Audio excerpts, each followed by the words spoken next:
Hello students, आप सभी को सुप्रभात। नमस्कार बच्चों। स्टूडेंट्स, 11th अकाउंटेंसी में हम थर्ड चैप्टर लेन देनों का अभिलेखन भाग 1 ये हम पढ़ रहे हैं और इसके अंतर्गत पहला जो उसका पार्ट है मूल प्रलेख हम पढ़ चुके हैं और जो सेकंड पार्ट है लेखांकन समीकरण उसके बारे में हम देख रहे हैं। बच्चों, लेखांकन समीकरण आप सभी को मालूम है कि संपत्तियां बराबर दायित्व प्लस पूंजी, दोनों पक्ष हमारा LHS बराबर RHS बराबर होना चाहिए। व्यापार के अंदर कोई सा भी व्यवहार हो, दोनों कंडीशन में किसी भी प्रकार का व्यवहार हो, दोनों पक्ष बराबर होगा। इसके चार प्रकार से प्रभाव इस पर पड़ेगा। पहला, यदि संपत्ति में वृद्धि होगी तो दायित्व में वृद्धि होगी। दूसरा, यदि दायित्व संपत्ति में कमी होगी तो दायित्व में कमी होगी। तीसरा, एक संपत्ति में वृद्धि होगी तो दूसरी संपत्ति कम हो जाएगी। और चौथा, एक दायित्व में वृद्धि होगी तो दूसरा दायित्व कम हो जाएगा। और इसी से रिलेटेड हमने जो क्वेश्चन है वो उस दिन करना शुरू किया था। 2 क्वेश्चन मैंने आपको लेखांकन समीकरण से रिलेटेड बताए थे। आज हम उसी कड़ी में आगे और लेखांकन समीकरण के सवाल करने वाले हैं। स्टार्ट करते हैं आज की हमारी क्लास। जितने बच्चे हैं उन सभी का वेलकम है। आप लोगों को वीडियो अच्छा लगे आप उसे लाइक करें, शेयर करें और यदि आप नए हैं इस चैनल के ऊपर तो सब्सक्राइब करना ना भूलें। चलिए स्टार्ट करते हैं। देखिए बच्चों, Chauhan academy Khandwa YouTube channel पूरी तरह से फ्री है। आप चौहान एकेडमी खंडवा पर कंटिन्यू बने रहिए और एवरीडे अकाउंटेंसी बिजनेस स्टडी की जो क्लासेस है हमारी वो जो लाइव भी रहती है और जब टाइम नहीं मिलता है तो हम उसके वीडियो अपलोड भी करते हैं। तो 11th अकाउंटेंसी का कंप्लीट कोर्स इसके ऊपर कराया जाएगा, इसलिए आप सब्सक्राइब ज़रूर करें और जब भी वीडियो आएगा आपको उसका नोटिफिकेशन ज़रूर मिल जाएगा। ठीक है, तो स्टार्ट करते हैं हम हमारी क्लास आज की। तो हम देख रहे हैं लेखांकन समीकरण। तो लेखांकन समीकरण में मैंने 2 सवाल मैं करवा चुका हूं। आज हम तीसरा सवाल करेंगे कि निम्नलिखित लेन देनों के आधार पर लेखांकन समीकरण बनाइए। ठीक है। नंबर 1 है, हर्ष ने रोकड़ का निवेश कर व्यवसाय का आरंभ किया 2 लाख रुपए।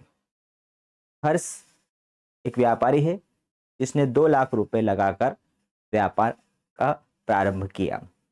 दूसरा, उसने नमन से रोकड़ देकर माल खरीदा। उसने नगद माल खरीदा कितने का? 40,000 रुपए का। फिर 10,000 रुपए मूल्य की वस्तुएं भानु को बेची। कितने में बेची? 12,000 रुपए में। 10,000 रुपए की लागत है उस वस्तुओं की और बेची कितने में? 12,000 में। उधार फर्नीचर खरीदा। फर्नीचर खरीदा लेकिन कैसा खरीदा? उधार खरीदा। अब यहाँ पर इसको यदि मैं आप लोगों को बताने जाऊंगा कि लेखांकन समीकरण पर इसका प्रभाव क्या पड़ने वाला है तो थोड़ा सा हम एक्सप्लेन कर लें। ठीक है, देखिए, हर्ष ने रोकड़ का निवेश कर व्यवसाय का आरंभ किया। वे व्यवसाय के अंदर रोकड़ आई। हर्ष क्या है? व्यापार का मालिक है, स्वामी है। स्वामी के द्वारा व्यापार में पैसा लगाना पूंजी होती है। ठीक है, तो पूंजी को हम क्या मानते हैं? दायित्व मानते हैं। तो एक तो हमारे सामने क्या आ गई? पूंजी आ गई। और दूसरा, व्यापार के अंदर क्या आया? 2 लाख रुपए आए। मतलब ये क्या है हमारे लिए? रोकड़ है। तो 2 खाते प्रभावित हो गए यहाँ पर, एक रोकड़ खाता, दूसरा पूंजी खाता।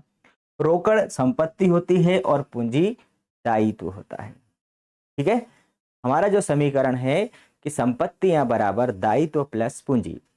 संपत्ति साइड में एक संपत्ति आ गई रोकड़ और दायित्व साइड में एक दायित्व हमारा वृद्धि हो गया पूंजी। जैसे मैंने आप लोगों को बताया था कि व्यापारी के द्वारा किए जाने वाले प्रत्येक व्यवहार का 2 पक्षों के ऊपर प्रभाव पड़ेगा। या तो संपत्ति में वृद्धि होगी तो दायित्व में भी वृद्धि होगी। यहाँ पर संपत्ति मतलब रोकड़ में वृद्धि हो रही 2 लाख से, तो उधर दायित्व में पूंजी में वृद्धि हो रही है 2 लाख रुपए से। ये पहला प्रभाव हो गया। दूसरा देखते हैं, नमन से रोकड़ देकर माल खरीदा। माल खरीदा, आप व्यापारी हो, आप माल खरीदोगे तो आपके व्यापार में माल आएगा। इसका मतलब आपके पास में माल नाम की एक संपत्ति आ गई जिसको हम स्टॉक बोलते हैं। ठीक है, स्टॉक बढ़ गया मतलब एक संपत्ति में वृद्धि हो गई। दूसरा, उसने रोकड़ खरीदा मतलब नगद खरीदा रोकड़ देकर, तो उसके पास जो पैसा था उसमें से उसने पैसे दिए 40,000 रुपए। तो उसकी रोकड़ कम हो गई, मतलब रोकड़ क्या थी, संपत्ति थी। इसका मतलब यहाँ पर दो पक्ष प्रभावित हुए, कौन से, एक संपत्ति में वृद्धि हुई और दूसरी संपत्ति में कमी हो गई। क्लियर। तीसरा, 10,000 रुपये मूल्य की वस्तुएं भानु को बेची। भाई आप किसी को वस्तु बेचेंगे, मतलब आपके पास का जो माल है वो कम होगा, तो आपका पास का जो माल है वो कम हो गया, एक संपत्ति कम हो गई, और आपने 12,000 रुपये में बेची। अब यहाँ पर आपने भानु को बेची, इसका मतलब नाम आ रहा है, नगद का कहीं उल्लेख नहीं है, इसलिए हम इसको उधार मानेंगे। तो भानु क्या हो गया, देनदार हो गया। एक संपत्ति आपकी बढ़ गई, एक संपत्ति कम हो गई, और एक संपत्ति आपकी बढ़ गई। लेकिन जो संपत्ति कम हो रही है वो 10,000 से, और जो संपत्ति वृद्धि हो रही है वो 12,000 से। 2,000 रुपए का अंतर आ रहा है, एक संपत्ति 2,000 रुपए से बढ़ रही है। इसका मतलब दायित्व साइड में हमारी जो पूंजी है उस पूंजी में 2,000 रुपए प्लस हो जाएगा, 2,000 रुपए क्या हो जाएगा, प्लस हो जाएगा। और इस प्रकार से हमारे जो दोनों पक्ष बराबर बराबर हो जाएंगे। संपत्ति 10,000 से कम हुई, एक संपत्ति कम हो गई, दूसरी संपत्ति बढ़ गई। 2,000 का डिफरेंस आ रहा था, वो लाभ था जो कि दायित्व में पूंजी में जुड़ गया। वो लाभ होने से पूंजी बढ़ती है, वृद्धि होती है पूंजी में। क्लियर। तो माल, एक संपत्ति कम हो गई, दूसरी संपत्ति बढ़ गई। तीसरा तीसरा यदि हम देखेंगे तो हमारे सामने है उधार फर्नीचर खरीदा। भैया फर्नीचर खरीदा, तो व्यापार के अंदर फर्नीचर नाम की संपत्ति आ गई, मतलब एक संपत्ति में वृद्धि हो गई। उधार खरीदा, इसका मतलब दायित्व पक्ष में आपके लेनदारों में भी वृद्धि हो गई। एक दायित्व में वृद्धि, एक संपत्ति में वृद्धि हुई तो उधर दायित्व में भी वृद्धि हो गई। क्लियर। इस आधार पर हम जब समीकरण बनाएंगे तो उसको हम समीकरण पे किस प्रकार से दिखाएंगे वो हम देख लेते हैं उसको। ठीक है, उसको हम समीकरण पे बना के देख लेते हैं।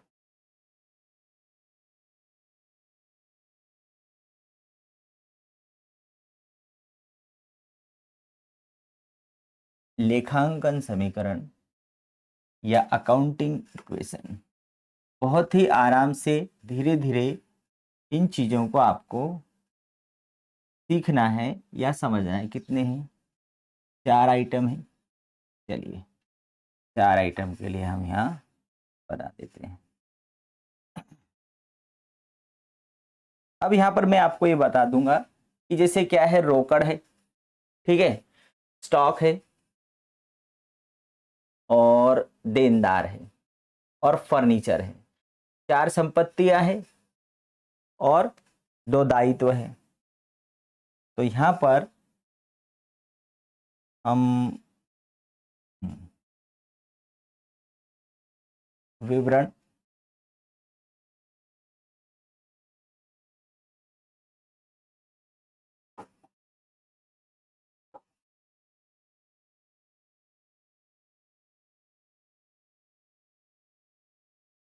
लेखांकन समीकरण या अकाउंटिंग इक्वेशन। यहाँ पर क्या आएगा, ट्रांजैक्शन,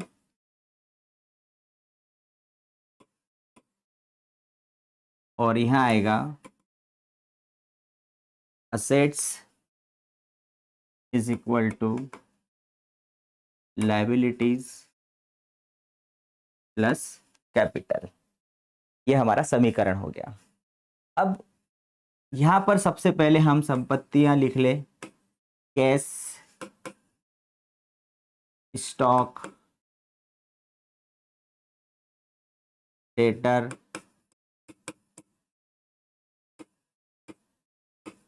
और फर्नीचर। इधर क्रेडिटर और कैपिटल।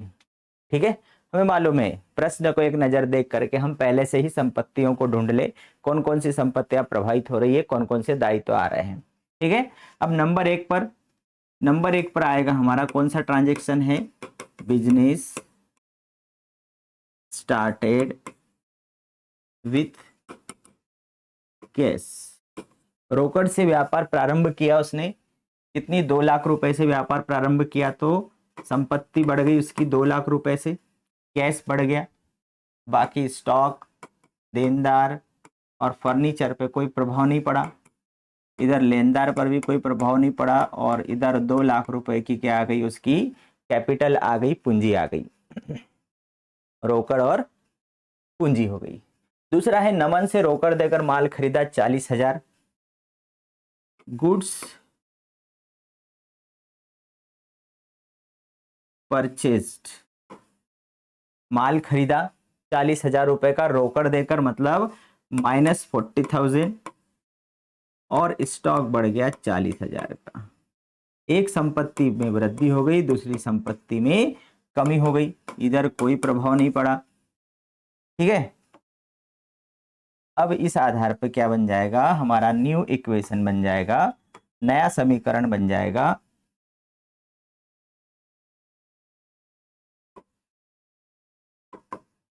न्यू इक्वेशन में 2 लाख में से 40,000 गया, 1,60,000, संपत्तियां 40,000, देनदार 0, फर्नीचर 0, ये 0 और ये 2 लाख। अब हर एक न्यू इक्वेशन के समय हम ये ध्यान रखें कि दोनों पक्षों को आप एक बार जोड़कर देख ले। 1,60,000 प्लस 40,000 बराबर 2 लाख, और इधर भी हो रहा है 2 लाख। उसके बाद ही हम आगे अगली स्टेप के ऊपर बढ़े, क्योंकि लास्ट में यदि आप उसको मिलाने जाएंगे तो फिर गड़बड़ हो गई, तो बीच में हम उसको सुधार नहीं सकते। आपका जो भी न्यू इक्वेशन, हर एक ट्रांजेक्शन के बाद जो न्यू इक्वेशन बनेगा, उस समय आप ये दोनों पक्षों को जोड़कर देख ले, बराबर हैं, इसका मतलब आप सही चल रहे हैं। तीसरे नंबर, 10,000 रुपये मूल्य की वस्तुएं भानु को बेची। तो 10,000 रुपये मूल्य की वस्तुएं भानु को बेची, गुड्स सोल्ड। अब 10,000 रुपये मूल्य की वस्तुएं बेची, इसका मतलब 10,000 रुपये से स्टॉक कम हो गया। भानु को 10,000 रुपये की उधार वस्तुएं बेची, मतलब कितने में बेची, 12,000 रुपये में। ठीक है, रोकड़ से कोई मतलब नहीं क्योंकि उधार बेची है। अब यहां पर 10,000 रुपये की का माल कम हो रहा है और 12,000 रुपये के देनदार बढ़ रहे हैं। भाई जिसको हम उधार बेचते हैं वो हमारा देनदार होता है। तो आपने भानु को 12,000 रुपये का माल बेचा, जबकि आपका माल तो 10,000 का गया, 2,000 रुपये का आपको प्रॉफिट हो रहा है। ये 2,000 रुपये कहाँ जुड़ जाएंगे, ये 2,000 रुपये आपकी कैपिटल में ऐड हो जाएगा। ठीक है, तो आपकी जो कैपिटल है 2,000 रुपये से बढ़ जाएगी। फिर हम न्यू इक्वेशन पे आ गए, तो हमारा जो न्यू इक्वेशन क्या होगा, आपके पास में कैश अभी भी 1,60,000 है, माल आपका आप 40 में से 10 चला गया, 30 ही बचा, 12,000 रुपये के आपके देनदार हो गए, फर्नीचर 0 है, लेनदार 0 है, और आपकी पूंजी हो गई 2,02,000। अब देखो दायित्व पक्ष में 2,02,000 है, इधर भी 2,02,000 है क्या, तो 1,60 और 30, 1,90 और 12, 2,02,000। ठीक है, अब हम चलते हैं एक नया उधार फर्नीचर खरीदा 7,000 रुपये का। तो यहाँ लिखेंगे हम फर्नीचर परचेस्ड। ठीक है, उधार फर्नीचर खरीदा 7,000 का, इसका मतलब ये हुआ कि उधार खरीदा है तो रोकड़ से इसका कोई संबंध नहीं है। फर्नीचर एक संपत्ति है, माल नहीं है, इसलिए स्टॉक पर भी उसका कोई प्रभाव नहीं पड़ा। खरीदा है इसलिए देनदार से कोई लेना देना नहीं है। फर्नीचर एक संपत्ति है, कितने रुपए की है, 7,000 रुपए की आपकी संपत्ति में वृद्धि हो गई। आपने उधार खरीदा है, इसका मतलब ये आपका कौन है, लेनदार है। 7,000 रुपये आपके दायित्व साइड में लेनदार बढ़ गए और इसका प्रभाव पूंजी के ऊपर कुछ नहीं पड़ा। आपका न्यू इक्वेशन बन जाएगा, न्यू इक्वेशन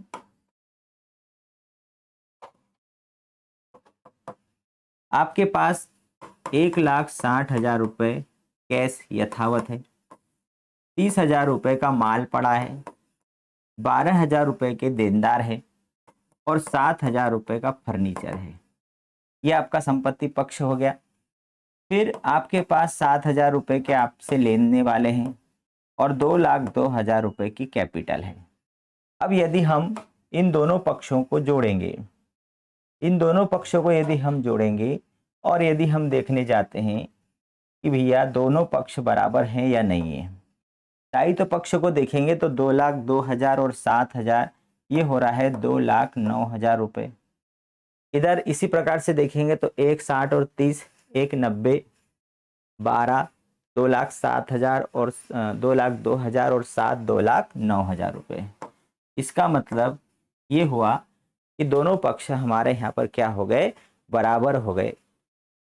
तो लेखांकन समीकरण, समीकरण का मतलब होता है कि LHS बराबर RHS, संपत्ति हमारा LHS है और लाइबिलिटीज प्लस कैपिटल ये हमारा RHS है। तो ये दोनों पक्ष हमारा बराबर होना चाहिए। व्यापारी कोई सा भी व्यवहार करे उसके 4 प्रभाव पड़ते हैं, जो कि मैंने आपको इसकी स्टार्टिंग में बताए थे। ठीक है, एवरी इक्वेशन के बाद में आप दोनों पक्षों को बराबर जोड़ लीजिए, दोनों बराबर हैं, फिर अगला ट्रांजैक्शन लिखिए।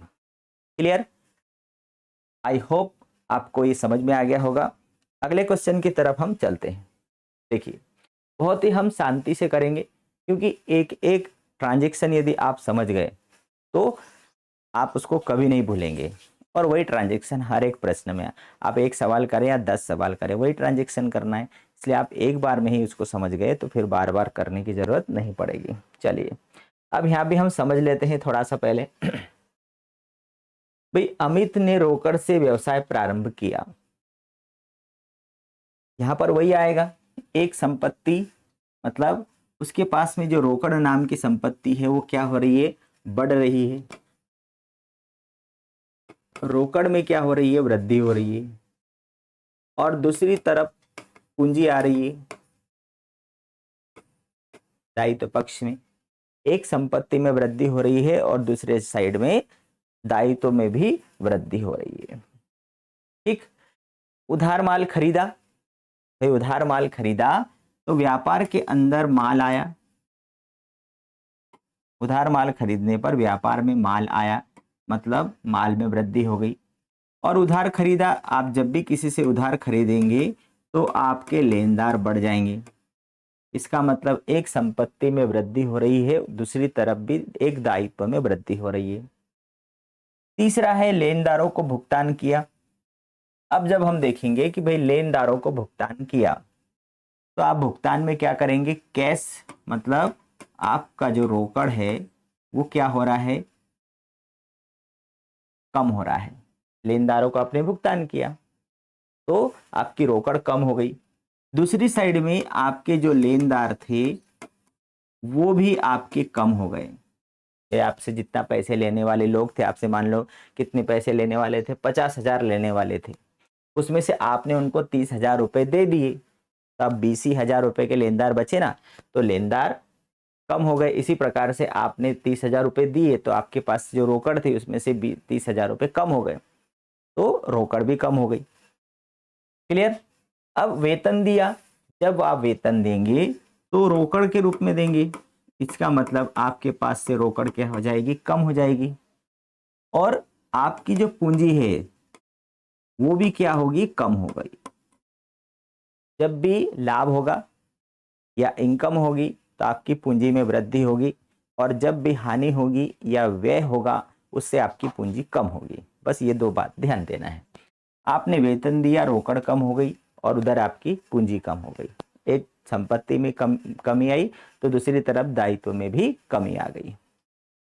अब हम इसको लेखांकन समीकरण पे बना के देखेंगे।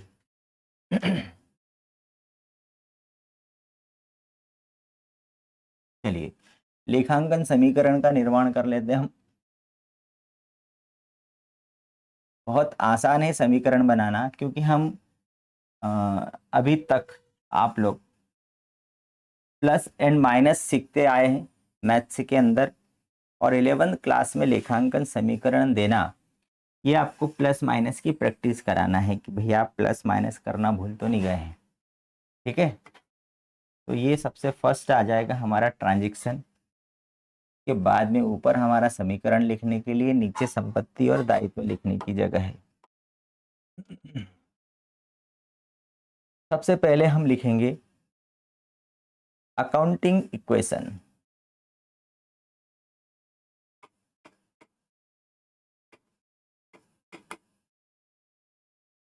अकाउंटिंग इक्वेशन या लेखांकन समीकरण। यहां पर आ जाएगा हमारा ट्रांजैक्शन, यहां पर हम उसका फॉर्मूला लिखेंगे, assets is equal to liabilities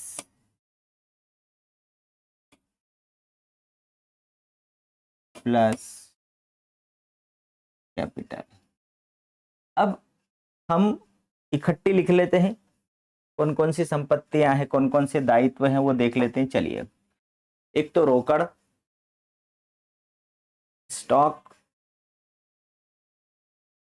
दो है संपत्तियां, और उधर पूंजी और लेनदार।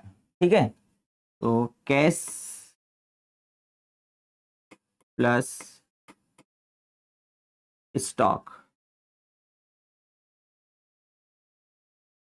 इधर क्रेडिटर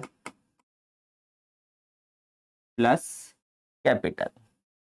नंबर 1 का ट्रांजैक्शन है हमारा, बिजनेस स्टार्टेड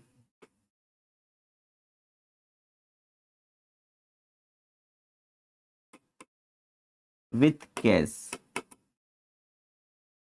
रोकड़ से व्यापार प्रारंभ किया। 5 लाख रुपए की रोकड़ व्यापार में आई, और वो किस रूप में आई? वो आई कैपिटल के रूप में। दोनों पक्ष बराबर, रोकड़ 5 लाख और पूंजी 5 लाख। फिर है माल उधार क्रय किया 50,000 रुपए का, गुड्स परचेस्ड 50,000 रुपए का माल उधार खरीदा। इसका मतलब रोकड़ से कोई लेना देना नहीं है। आपका स्टॉक बढ़ गया 50,000 से, आपने उधार खरीदा, इसलिए आपके जो क्रेडिटर्स हैं वो भी आपके 50,000 रुपए के बढ़ गए।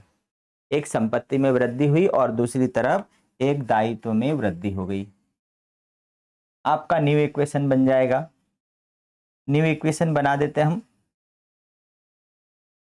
कोई सा डिफरेंट कलर ले लेते हैं जिससे कि दिखे। चलिए, येलो ही ले लेते हैं। तो न्यू इक्वेशन, कैश 5 लाख का कैश है, 50,000 का स्टॉक है, 50,000 के क्रेडिटर है, एंड 5 लाख रुपए कैपिटल है। 5,50,000 एंड 5,50,000 दोनों पक्ष हमारा क्या हो गया? इक्वल हो गया, बराबर हो गया। लेनदारों को भुगतान किया 30,000 रुपए का, तो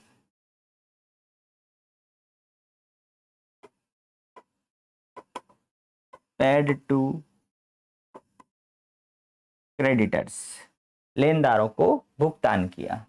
कितना किया? 30,000 आपने भुगतान किया। इसका मतलब आपके पास से रोकड़ चली गई, माल पर कोई प्रभाव नहीं पड़ा। आपके जो लेनदार हैं 30,000 से माइनस हो जाएंगे और इसका पूंजी पर कोई प्रभाव नहीं पड़ेगा। ठीक, फिर न्यू इक्वेशन बनाएंगे हम। न्यू इक्वेशन क्या बनेगा? 5 लाख में से 30,000 रुपए आपके पास की रोकड़ चली गई, तो बचा 4,70,000 और 50,000 रुपए का माल है आपके पास। इसी प्रकार से 50,000 में से 30,000 रुपए आपने दे दिए। अब आपके लेनदार बचे 20,000 और आपके पास पूंजी है 5 लाख। ठीक है, 5,20,000 RHS आ रहा है। LHS देखेंगे तो इधर भी 5,20,000 आ रहा है। अब फिर न्यू ट्रांजैक्शन की तरफ बढ़ेंगे हम।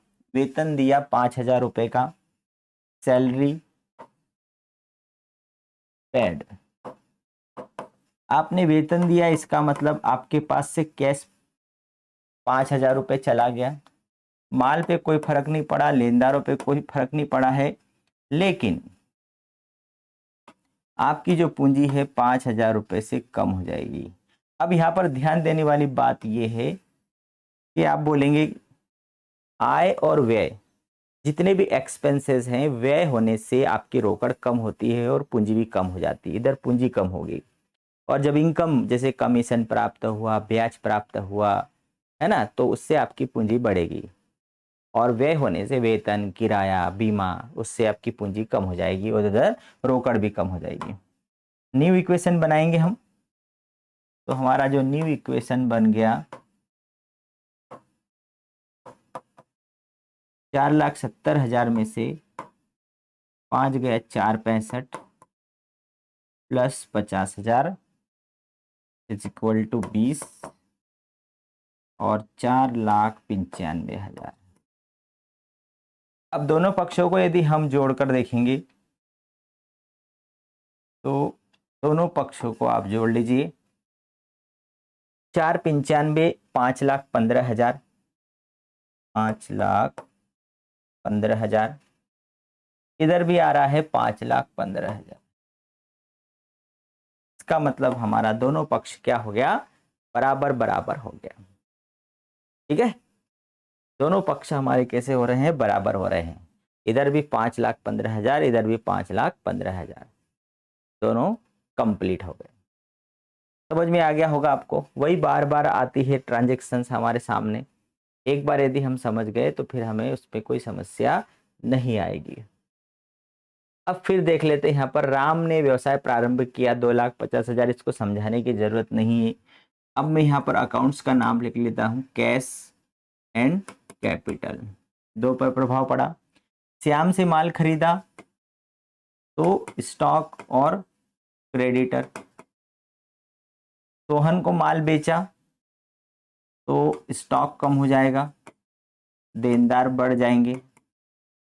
और राम ने निजी प्रयोग हेतु रोकड़ निकाली तो कैश कम हो जाएगी और इधर कैपिटल कम हो जाएगी। भाई आहरण करने पर उसने रोकड़ निकाली तो कैश कम हो गई, और आहरण करने से व्यापारी की पूंजी कम हो जाती है।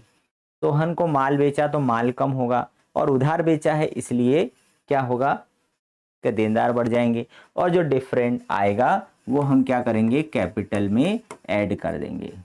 इसी प्रकार से माल खरीदने पर माल बढ़ेगा, उधार खरीदा है इसलिए लेनदार बढ़ जाएंगे, और उधर कैश और कैपिटल पर उसका प्रभाव पड़ने वाला है।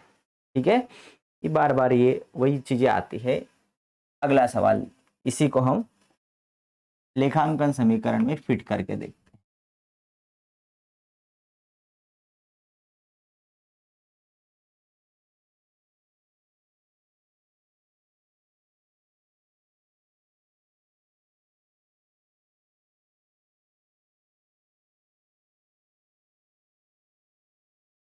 प्रैक्टिस के बिना ये चीज किसी को समझ नहीं आ सकती।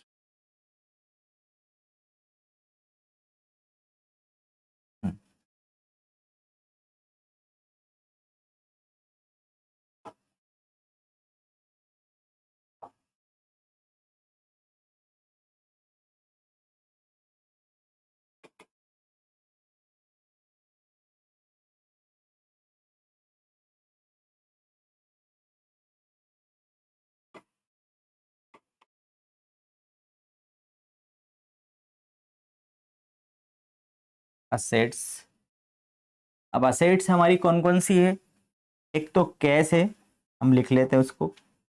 असेट्स में एक तो कैश है, फिर है आपका स्टॉक है, फिर है, हाँ कुछ नहीं है, इधर लेनदार है,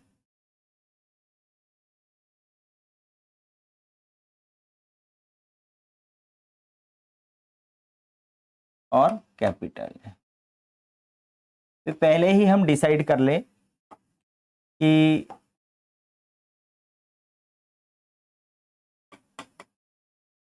लायबिलिटीज प्लस कैपिटल।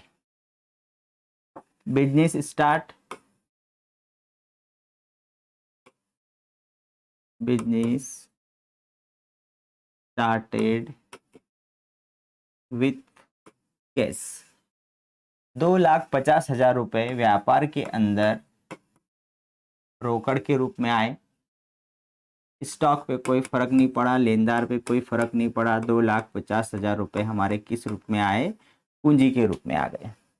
फिर ये श्याम से माल खरीदा, तो गुड्स परचेस्ड। श्याम से माल खरीदा 1,00,000 रुपए का, उधार खरीदा है, इसलिए रोकड़ पे कोई प्रभाव नहीं पड़ेगा। स्टॉक 1,00,000 रुपए से बढ़ गया और इधर आपके लेनदार 1,00,000 रुपए से बढ़ गए। ठीक है, तो ये हमारा न्यू इक्वेशन बनेगा। न्यू इक्वेशन बनाएंगे हम।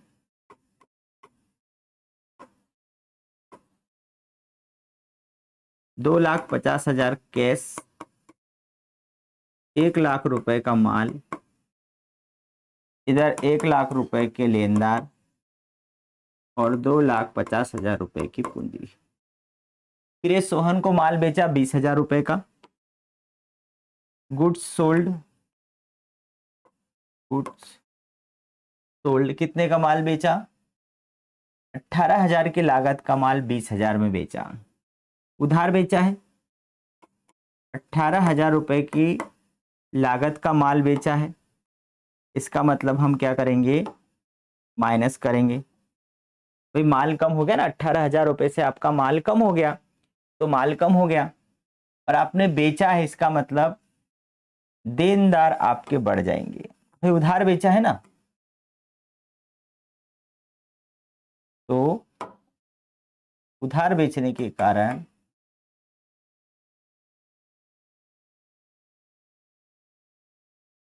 ₹20,000 के आपके देनदार बढ़ गए, एक संपत्ति बढ़ गई।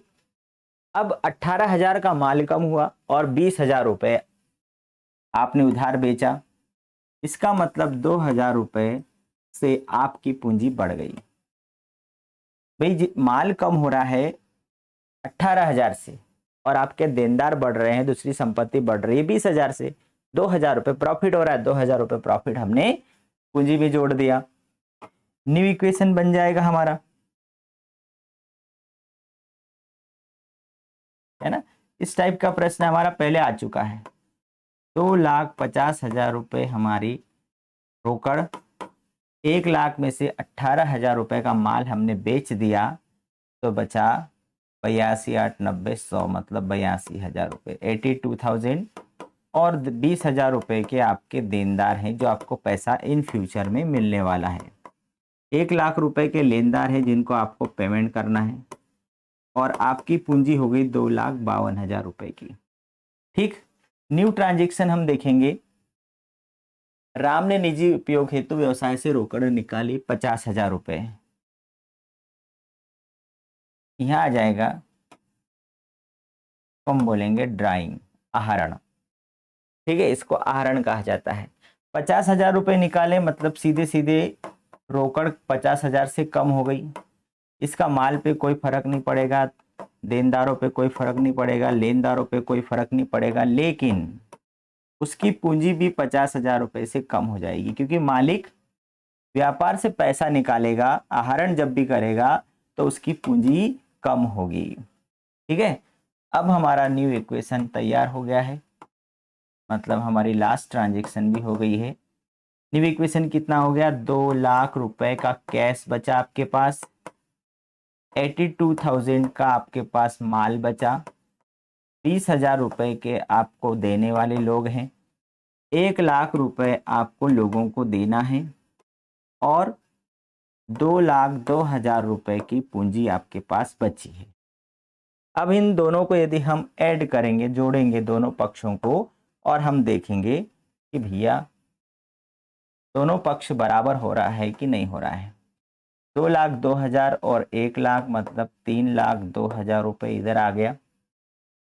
फिर इधर भी वही का वही आ रहा है, 3,02,000 रुपये, क्योंकि 2,80 और 20, 3 और 2, 3,02,000।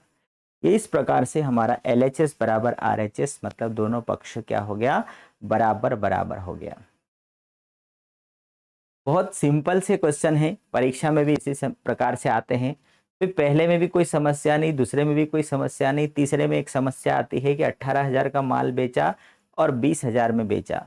माल 18,000 से कम हो रहा है, देनदार 20,000 के हो रहे हैं, तो 2,000 रुपये जो बढ़ रहे हैं उससे आपकी पूंजी बढ़ गई। ठीक है, चलिए, बहुत सिंपल से क्वेश्चन है, वेरी वेरी सिंपल से क्वेश्चन आए हैं। चलिए, अब फिर अगले हमारा प्रश्न आ रहा है। इसमें हर एक प्रश्न के अंदर, हर एक क्वेश्चन के अंदर आपको एक नई जो ट्रांजैक्शन है वो मिलेगी, जो कि आपको कुछ न कुछ सिखाएगी। बाकी कुछ चीज़ें आपको वही की वही रिपीट मिलने वाली है। प्रश्न के अंदर, बुक्स के अंदर भी यही रहता है कि हर एक क्वेश्चन के अंदर आपका जो लेवल है बढ़ते जाता है, हर एक ट्रांजैक्शन उसमें नई मिलती जाएगी। नगद से व्यापार प्रारंभ किया, इसका मतलब आपका प्रभाव किस पर पड़ा? कैश के ऊपर और कैपिटल के ऊपर। ठीक, रोकड़ भी बढ़ गई, पूंजी बढ़ गई। अंकिता से मशीनरी खरीदी, भाई मशीन खरीदी और अंकिता का नाम आ रहा है, मतलब अंकिता से आपने उधार खरीदी है, तो एक तो आपकी संपत्ति बढ़ेगी। अब यहाँ पर बच्चे क्या गलती करते हैं कि वह उसको स्टॉक में जोड़ देते हैं। स्टॉक नहीं है वो, क्या है? संपत्ति है, मशीनरी संपत्ति होती है। और इधर आपका क्रेडिटर बढ़ जाएगा, का नाम लिखना नहीं, अंकिता का नाम नहीं लिखा जाएगा, यहाँ लेनदार शब्द लिखा जाएगा। अरुण से आपने माल खरीदा, नाम आ रहा है, खरीदने की बात आ रही, तो आपका जो गुड्स है मतलब स्टॉक आपका बढ़ जाएगा। और इधर आपके जो क्रेडिटर है वो भी बढ़ जाएंगे, मतलब क्रेडिटर में ही एक क्रेडिटर जुड़ जाएगा। अदत्त किराया, मतलब किराया देना बाकी है। आपने मान लो आप व्यापारी हुई, मान लो क्या, और आपने कोई सा गोडाउन किराए से लिया, आपने किराया अभी तक दिया नहीं है, चालू वर्ष में आपने 4 महीने का किराया नहीं दिया, इसका मतलब वो किराया देना बाकी है। तो देना बाकी है मतलब वो आपके लिए क्या हुआ? आपकी रिस्पॉन्सिबिलिटी हुई, वो आपका दायित्व हुआ। इसलिए जो आउटस्टैंडिंग आउटस्टैंडिंग जो रेंट है, आउटस्टैंडिंग रेंट, ये आपके लिए लाइबिलिटीज हो गया। ये आपकी क्या है? ये आपका दायित्व हो गया और आपको देना है। इसका मतलब एक दायित्व आपका बढ़ गया और दूसरा जो दायित्व है वो आपका कम हो गया, पूंजी आपकी कम हो गई। आउटस्टैंडिंग रेंट मतलब दायित्व बढ़ गया, एक दायित्व के रूप में वहां लिखेंगे, और दूसरा आपकी पूंजी कम हो जाएगी क्योंकि आपको पैसा देना बाकी है। फिर कोई भी व्यक्ति बोले मेरे पास 1 लाख रुपए की पूंजी है और यदि 50,000 रुपए के लेनदार हुए, तो वो बोल नहीं सकता कि पूंजी इतनी होगी। मतलब देना है लोगों को, यदि देना है तो उसकी पूंजी कम अपने आप ही हो जाएगी। तो ये आउटस्टैंडिंग रेंट यदि है 500 रुपए का, तो उसकी पूंजी 500 रुपए से कम हो जाएगी। ठीक है, इसको हम ट्रांजैक्शन में उसको लेखांकन समीकरण पे बना के देख लेते हैं। चलिए, बस ये एक एक आइटम कुछ इस प्रकार से आएंगे जो कि हमें उसको जमाते जाना है और आप बहुत बढ़िया तरीके से उनको जमा सकते हो। एक बात इतनी ध्यान रखना कि जितनी भी संपत्तियां हैं, दायित्व हैं, हम उनको पहले ही फाइंड कर ले, ढूंढ ले, और जब भी हम ये क्वेश्चन के लिए जो कॉलम खींचेंगे वहां पर हम संपत्ति और दायित्व को वहीं लिख ले, ताकि बाद में आपको ऊपर जोड़, क्योंकि यहाँ बोर्ड के ऊपर हम मिटा सकते हैं, कॉपी में आप उसको मिटा नहीं पाओगे, उसको आपको काटना पड़ेगा, इसलिए अच्छा नहीं लगेगा।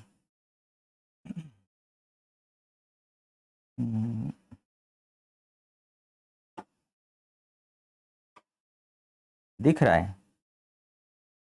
ये दिखेगा, अकाउंटिंग वैसा ब्लैक एंड व्हाइट के अलावा कोई तोड़ ही नहीं है किसी कलर का। ट्रांजैक्शन, ठीक है, असेट्स इज इक्वल टू, अब असेट्स में क्या है? एक तो आपके पास आ रहा है कैश आ रहा है, उसके बाद में आपने माल खरीदा तो स्टॉक आएगा, इसके बाद में आपने मशीन खरीदी तो मशीनरी आएगी। ठीक है, इधर आपके क्रेडिटर बढ़ेंगे, उधार खरीदा है तो, और इधर आउटस्टैंडिंग रेंट, और फिर लास्ट में आएगा कैपिटल। बस ये प्रश्न के आधार पर आप पहले ही संपत्ति कौन कौन सी है, दायित्व कौन से है लिख लीजिए, ताकि आप जब ट्रांजैक्शन लिखने जाएंगे, नगद से व्यापार प्रारंभ किया, अब हम जब लिखते जाएंगे तो आप फटाफट क्या करेंगे, जहां प्रभाव नहीं पड़ेगा हम जीरो कर देंगे। Business started with cash, business started with cash, कितने रुपए से, 25,000 रुपए से आपने व्यापार को प्रारंभ किया। ठीक है, और आपके पास में स्टॉक में कोई परिवर्तन नहीं आया, मशीनरी में कोई परिवर्तन नहीं आया, इसमें कुछ नहीं आया, आपकी पूंजी बढ़ गई 25,000 से। आपने मशीनरी खरीदी 10,000 रुपए की,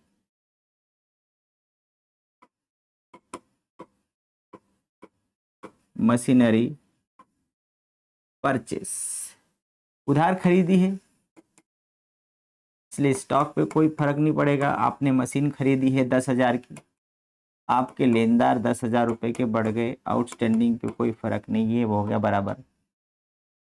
न्यू इक्वेशन हमारा बन जाएगा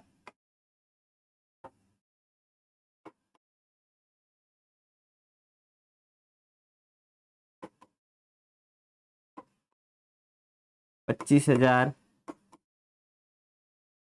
10,000, 10,000 और 25,000, 25 10 35, 25 10 35। ठीक है, फिर है अरुण से माल खरीदा 5,000 का, गुड्स परचेस्ड, आपने माल खरीदा, उधार खरीदा है, यहाँ कोई फर्क नहीं पड़ा, माल आया और लेनदार आपके 5,000 रुपए से बढ़ जाएंगे, 0 और 0। ठीक, फिर हमारा न्यू इक्वेशन बन जाएगा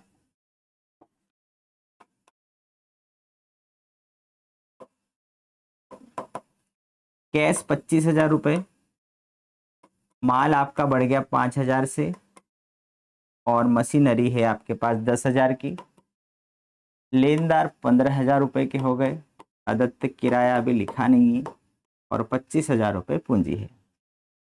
ठीक है, अब अदत्त किराया 500, आउटस्टैंडिंग रेंट। ठीक है, कैश से कोई लेना देना नहीं है क्योंकि अभी दिया नहीं है, स्टॉक से कोई मतलब नहीं है, संपत्ति से कोई मतलब नहीं है, लेनदार नहीं है, ये एक प्रकार का न्यू दायित्व है जिससे आपकी पूंजी कम हो रही है।